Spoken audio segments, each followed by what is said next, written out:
Presenting Thor the Dark World।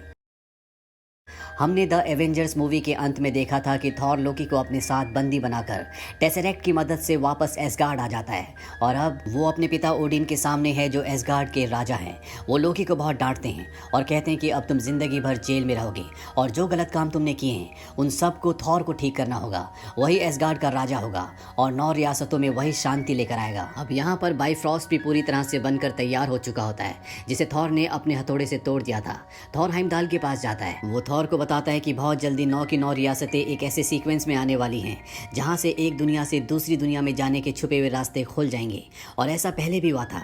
और यहां से कहानी जाती है अतीत में जहां पर हमें बताया जाता है कि उजाले से पहले इस पूरी दुनिया में अंधकार था और अंधकार से बुरी शक्तियां और बुरे लोग जन्मे और इन्हीं में से एक था डार्क एल्फ मेलिकित जो दोबारा से इस पूरी दुनिया को अंधकार में बदलना चाहता था। और ऐसा सिर्फ एक ही पदार्थ से किया जा सकता था जिसे ईथर कहा जाता है।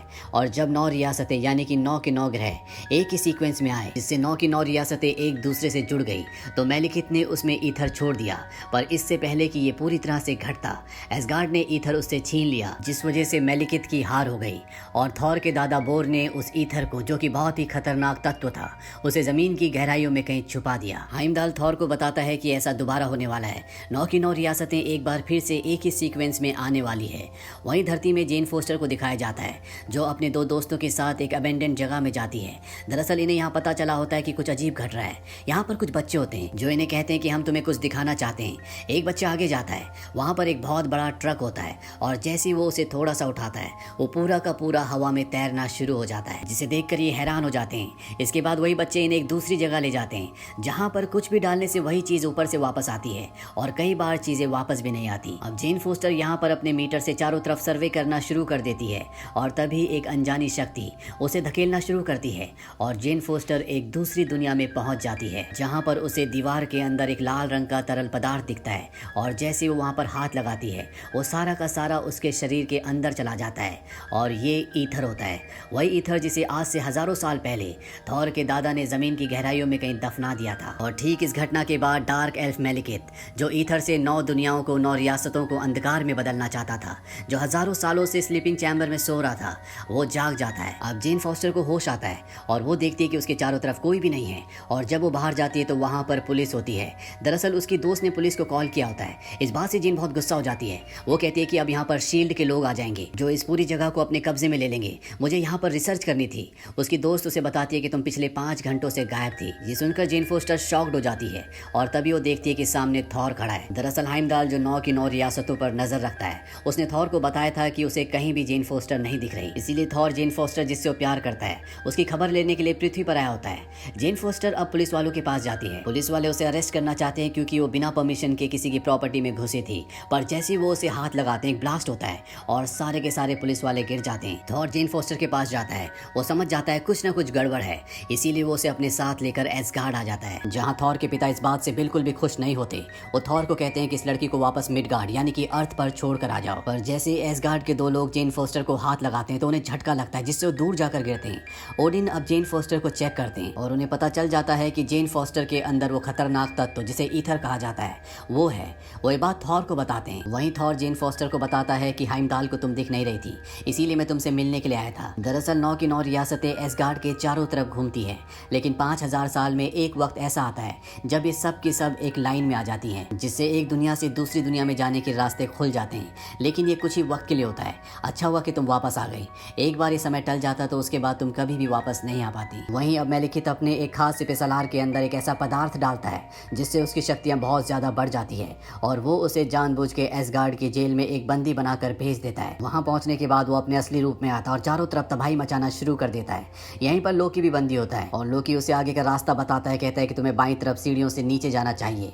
अब मेलिकित भी यहाँ पर अपने आदमियों के साथ पहुंच जाता है जो किसी भी कीमत पर 9 दुनियाओं को खत्म करने के लिए ईथर हासिल करना चाहता है। उसे पता है कि ईथर जेन फोस्टर के शरीर में है लेकिन यहाँ पर थॉर की मॉम होती है जो उसके सामने आ जाती है।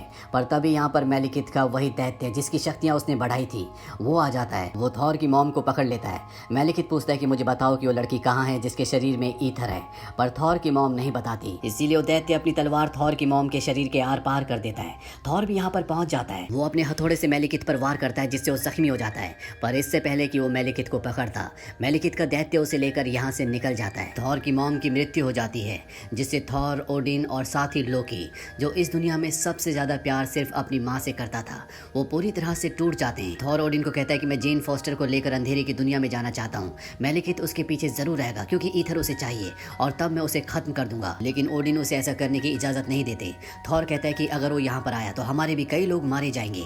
ओडिन कहते हैं कि अगर वो यहाँ पर आया तो उसकी जिंदगी का खात्मा हमारे हाथों से होगा। थॉर अब लोकी के पास जाता है। लोकी अभी तक उस गिल्ड से बाहर नहीं निकला होता क्योंकि मेलिकित के दैत्य को, जिसका नाम एल्ग्रिम था, उसी ने उसे वो रास्ता दिखाया था जिस रास्ते में उसकी मुलाकात उसकी मॉम से हुई।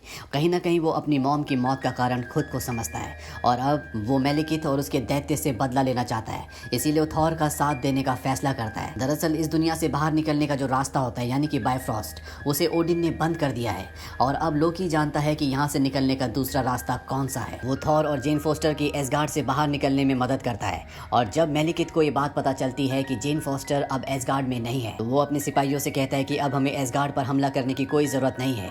जिस चीज की हमें तलाश है वो हमारी तरफ चली आ रही है। थॉर, लोकी और जेन फोस्टर अंधेरे की दुनिया में पहुंच जाते हैं जहां पर मेलिकित और उसके सिपाही होते हैं। लोकी यहां पर थॉर को धोखा देता है। वो उस पर चाकू से वार करता है और इसके बाद वो मेलिकित से कहता है कि मैं तुम्हारे लिए एक तोहफा लेके आया हूँ और वो जेन फोस्टर को उनके हवाले कर देता है। वो कहता है कि मुझे सिर्फ एक ऐसी जगह चाहिए जहां से मैं एसगार्ड को जलते हुए देख सकूं। मेलिकित का सबसे ताकतवर सिपाही एल्ग्रिम, जिसने थॉर और लोकी की मॉम को मारा था, वो कहता है कि मैंने इसे एसगार्ड की जेल में देखा था, ये एसगार्ड का दुश्मन है। और अब मेलिकित को भी उस पर विश्वास हो जाता है और इसके बाद वो जेन फोस्टर के शरीर के अंदर से ईथर निकालना शुरू करता है और जैसे ही सारा ईथर बाहर आ जाता है, लोकी अपनी मायावी शक्ति से थॉर के उस हाथ को जोड़ देता है जो उसने काट दिया था। दरअसल इन दोनों का एक प्लान था। ये चाहते थे कि किसी भी तरह से जेन फोस्टर के शरीर से सारा ईथर निकल जाए, जो कि अब निकल चुका है। और अब थॉर अपने हथौड़े से बिजली चमकाता है ताकि वो ईथर को नष्ट कर दे और तभी एक धमाका होता है। इन्हें लगता है कि ईथर नष्ट हो गया, लेकिन इस शक्तिशाली पदार्थ को नष्ट करना नामुमकिन है। सारा का सारा ईथर मेलिकित के शरीर के अंदर चला जाता है और अब वो बहुत शक्तिशाली हो चुका है। मेलिकित यहाँ से निकल जाता है पर अपनी सेना को और अपने सबसे बड़े योद्धा एल्ग्रिम को इन्हें मारने के लिए छोड़ देता है। लोकी और एल्ग्रिम के बीच में लड़ाई होती है। वो लोकी को बहुत बुरी तरह से जख्मी कर देता है, यहाँ तक कि तलवार भी उसके शरीर के आर पार कर देता है। लेकिन लोकी ने उसके शरीर में एक ऐसा विस्फोटक फिट कर दिया होता है जिससे वो शून्य में चला जाता है, यानी कि लोकी ने उसे मार दिया। उसने अपनी मॉम की मौत का बदला ले लिया क्योंकि एल्ग्रिम ने ही उसकी मॉम को मारा था। लोकी भी अपनी जिंदगी की आखिरी सांसें ले रहा है। थॉर की गोद में वो अपना दम तोड़ देता है जिससे थॉर को बहुत दुख होता है। थॉर और जेन फोस्टर यहाँ से गुफा में जाते हैं और तभी जेन फोस्टर का फोन रिंग होता है। वो हैरान हो जाती है कि दूसरी दुनिया में उसका फोन रिंग कैसे हुआ। अब वो यहाँ देखती है कि कुछ ऐसी चीजें होती है जो उसने धरती पर बच्चों के साथ फैक्ट्री के अंदर उस पोर्टल में डाली थी जहाँ से चीजें गायब हो जा रही थी और वो चीजें यहाँ पर है। इसका मतलब ये है कि धरती का रास्ता यहीं से है और जब वो थोड़ा सा आगे बढ़ते हैं तो वो गायब हो जाते हैं। वो मिडगार्ड यानी कि धरती पर पहुंच जाते हैं। वो डॉक्टर एरिक के पास जाते हैं। डॉक्टर एरिक इन सबको बताते हैं कि यहाँ पर एक ऐसा सेंटर पॉइंट है जहाँ से 9 रियासतों तक पहुंचा जा सकता है और मेलिकित को यहाँ पर आना पड़ेगा अगर वो सारी की सारी रियासतों को अंधेरे की दुनिया में बदलना चाहता है। थॉर समझ जाता है कि उसे मेलिकित कहाँ मिलेगा, इसीलिए सब के सब ग्रीनविच पहुंच जाते हैं। यहाँ पर मेलिकित भी आ जाता है और अब मेलिकित की ईथर की पावर और थॉर का हथौड़ा आपस में टकराते हैं। वहीं जेन फोस्टर और डॉक्टर एरिक को दिखाया जाता है जो ग्रेविटी की मदद से यहाँ पर अलग अलग जगह पर पोर्टल्स खोलती है जिससे मेलिकित के बहुत सारे सिपाहियों को गायब करके दूसरी दुनिया में भेज देते हैं। और अब थॉर पूरी शक्ति से अपने हथौड़े से मेलिकित के ऊपर प्रहार करता है जिससे दोनों के दोनों एक पोर्टल के जरिए दूसरी दुनिया में पहुंच जाते हैं। ये इसी तरह से एक पोर्टल से दूसरे पोर्टल में गिरते रहते हैं जिससे अलग अलग दुनियाओं में पहुंच जाते हैं। थॉर मेलिकित से अलग हो जाता है और अब मेलिकित को मौका मिल जाता है जब वो ईथर को 9 की 9 दुनियाओं में डालना शुरू करता है ताकि अंधकार का राज हो। तभी यहाँ पर थॉर आ जाता है और वो जेन फोस्टर और डॉक्टर एरिक के उन यंत्रों से जिससे ग्रेविटी को कंट्रोल किया जाता है, जिससे दूसरी दुनिया के पोर्टल्स अलग अलग जगहों पर खुल जाते हैं, वो मेलिकित की तरफ उसे फेंकता है और जब मेलिकित उसे पकड़ता है तो उसका एक हाथ दूसरी दुनिया में चला जाता है। इसी तरह से उसका दूसरा हाथ भी थॉर दूसरी दुनिया में भेज देता है और अब वो उसकी तरफ भागता है और तभी थॉर के हाथ में उसका हथौड़ा आता है जिससे वो मेलिकित के ऊपर एक जोरदार प्रहार करता है। मेलिकित दूर जाकर गिरता है और तभी जेन फोस्टर अपने यंत्र से वहां पर ग्रेविटी कंट्रोल करके उसे दूसरी दुनिया में भेज देती है। थॉर बेहोश हो जाता है और अब मेलिकित का बहुत बड़ा यान थॉर के ऊपर गिर रहा होता है। जेन फोस्टर उसे बचाने के लिए उसके ऊपर लेट जाती है पर तभी दिखाया जाता है कि वो यान भी पोर्टल खुलने से उसी दुनिया में चला जाता है जहाँ पर मेलिकित गया होता है और वो मेलिकित के ऊपर गिर जाता है, जिससे मेलिकित की मृत्यु हो जाती है। इसके बाद थॉर वापस एसगार्ड पहुंच जाता है जहाँ पर वो अपने पिता और एसगार्ड के राजा ओडिन के सामने होता है। ओडिन उसकी बहुत तारीफ करते हैं। वो कहते हैं कि तुमने अपनी जान लगा दी 9 रियासतों को बचाने के लिए और अब हम चाहते हैं कि तुम एसगार्ड की राजगद्दी को संभाल लो। थॉर कहता है कि मैं 9 रियासतों की हमेशा रक्षा करूंगा, लेकिन अभी राजा बनने का सही वक्त नहीं आया। वो यहाँ पर लोकी की बहादुरी की गाथा भी उन्हें सुनाता है। वो बताता है कि किस बहादुरी से लोकी ने उसका साथ दिया और अपनी जान दे दी। थॉर यहाँ से चला जाता है और तभी हमें दिखाया जाता है कि राजा ओडिन नहीं होते, बल्कि ये लोकी होता है जो भेष बदल कर यहाँ पर बैठा होता है। उसके चेहरे पर एक मुस्कुराहट होती है क्योंकि वो एसगार्ड का राजा बनना चाहता है। इसके बाद एसगार्ड से वॉल्स्टैग और सिर्फ कलेक्टर नाम के एक आदमी के पास जाते हैं और ये दोनों उसे कहते हैं कि हम चाहते हैं कि तुम ईथर को अपने पास रखो। ईथर को रियलिटी स्टोन भी कहा जाता है। कलेक्टर कहता है कि तुम ईथर को यानी कि रियलिटी स्टोन को एसगार्ड में क्यों नहीं रखना चाहते। वो उसे बताते हैं कि एसगार्ड में पहले से टेसरेक्ट है और हम नहीं चाहते कि 2 इन्फिनिटी स्टोन एक ही जगह पर रहें।